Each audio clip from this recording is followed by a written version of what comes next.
এক ভাই প্রশ্ন করেছেন, আমার বাবার জন্য কিছু টাকা দান করব, এখন কাকে দিলে বেশি উত্তম হবে? আমরা আমাদের মৃত মা বাবার জন্য, স্বামী স্ত্রীর জন্য, আত্মীয় স্বজনের জন্য, একে অন্যের জন্য অনেক সময় দান করি, তাই না?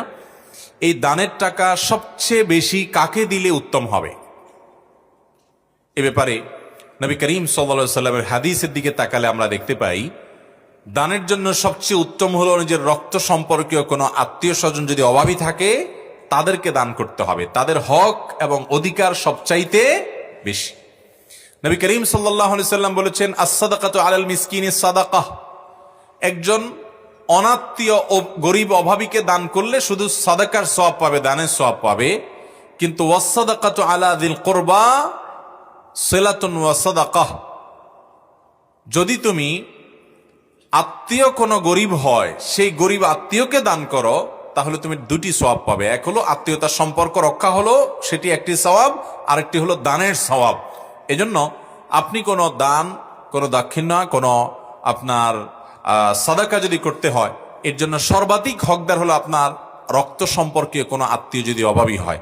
ধরুন আপনি নিজে প্রাপ্তবয়স্ক, আপনার প্রাপ্তবয়স্ক ভাই আছেন অভাবী, তাহলে ভাইকে আপনি অগ্রাধিকার দিবেন। আপনার বোন আছেন অভাবী, তাদেরকে অগ্রাধিকার দিবেন। ভাতিজা ভাতাজি অভাবী আছে, তাদেরকে অগ্রাধিকার দিবেন। আপনার চাচা ফুপু গরিব আছেন, তাদেরকে অগ্রাধিকার দিবেন।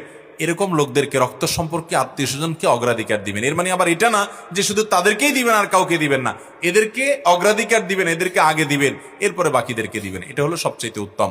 আর তাছাড়া আপনার বাবা মার জন্য, মৃত মানুষের জন্য দানের ক্ষেত্রে সাদকায়ে জারিয়াকে সবচেয়ে বেশি নিরূপণ করবেন। কারণ সাদকায়ে জারিয়া, যে দানের উপকারিতা দীর্ঘমেয়াদ পর্যন্ত থাকবে, এই দানটা, এটার সওয়াব অন টাইম হবে না, দীর্ঘকাল পর্যন্ত হবে। যেমন কথার কথা, মাদ্রাসা মসজিদ বানিয়ে দিলেন, আপনি কোনো অজুখানা তৈরি করে দিলেন, কোনো জায়গায় টিউবওয়েল বসিয়ে দিলেন, কোনো জায়গায় একটা কালভার্ট বা রাস্তা ঠিক করে দিলেন, কোনো জায়গায় একজন গরিব মানুষকে একটা সেলাই মেশিন কিনে দিলেন, একজন গরিব মানুষকে একটা রিক্সা কিনে দিলেন, একজনকে একটা গরুর বাছুর কিনে দিলেন, একজনকে আপনি এক দুটা ছাগল কিনে দিলেন, স্থায়ী কোনো কিছু করে দিলেন যে এখান থেকে সে উপার্জন করে খাবে।